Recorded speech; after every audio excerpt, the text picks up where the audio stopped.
Менә карагыз, тарихи фотография.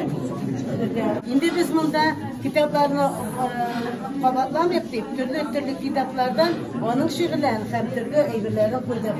Хәерле көн, кадерле дуслар, хөрмәтле милләттәшләр, ерак араларына якын итеп килгән кадерле кунаклар. Сезне Равил Файзуллинның туган җирендә Биредә, Балык бистәсенең Балтач авылында аңа багышланган салон музей ачылу тантанасында ихлас сәламлибез. Исәнмесез?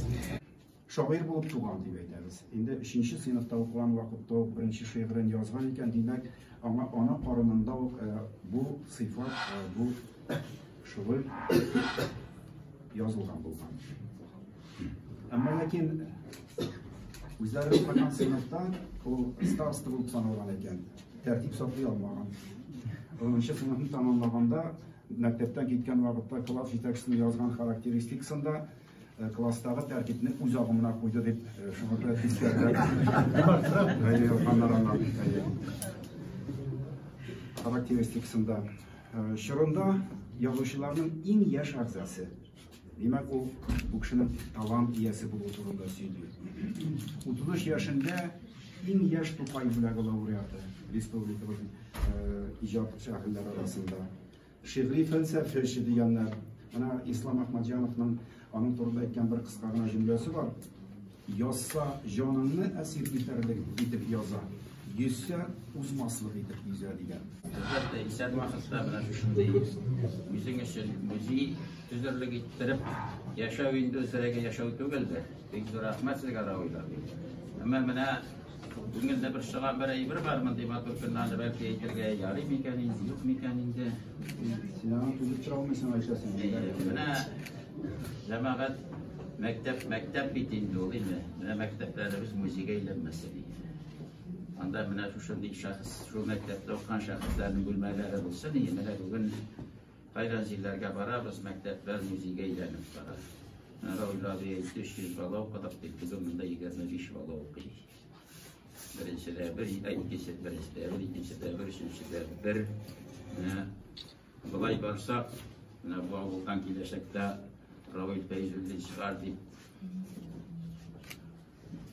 Әз генә шушы безнең шәхесләребезне искә алу, әз генә безне киләчәкне фикерләүдән дә бездә ничектер шундый шәхесләребез бар дип, ниндидер бер канәгатьлек орларны кисерәбез. Менә алмашка кемнәр үсә, кемнәр киләчәк, менә әз генә шул мәсьәләдә күбрәк фикерләсәк иде, уйласак иде. Менә бу ачылу, бу бик зур хөрмәт, һәм бу мондый хөрмәт кирәк язучыларга бу өлкәдә җитеп җитми. Менә Марат Шәйхтер үрнәк булырга тиеш. Һәм язучы булган кеше генә үрнәк түгел, ул яшьләргә өндәп тора торган әйбер. Безнең күпме ядкарларыбыз югалган, күпме ядкарларыбыз яндырылган, күпме ядкарларыбыз урланган. Безгә хәзер ташларны җыяр вакыт кына түгел, ныклап җыяр вакыт. Шуңа күрә Равил Фәйзуллин музее безнең Татарстаныбызның башка мәктәпләренә дә үрнәк булсын.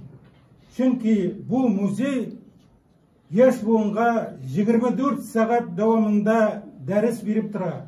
Сүзсез лекцияләр укымыйча 24 сәгать дәрес биреп тора. Һәм Равил Фәйзуллинның шәхесе турында сөйли. Шәхес, мондый шәхесләр булганда безнең әдәбиятыбыз зур булып күренә. Бу үле булмасын иде, вижанлы булсын иде. Монда ничек әйтим, салонга җыелып кешеләр, фикерләшләр үзебезнең халкыбыз турында, үзебезнең әдәбиятыбыз турында, үзебезнең рухи байлыгыбыз, тарихыбыз турында сөйләшүләр, чырашулар булсын иде монда. Эш өчен кем бер янса, безнең халык бай. Ун дөрләргә, ун ялларга кирәк безгә. Тормыш дигән халыкара, савак туйда батыр булып калаларга кирәк.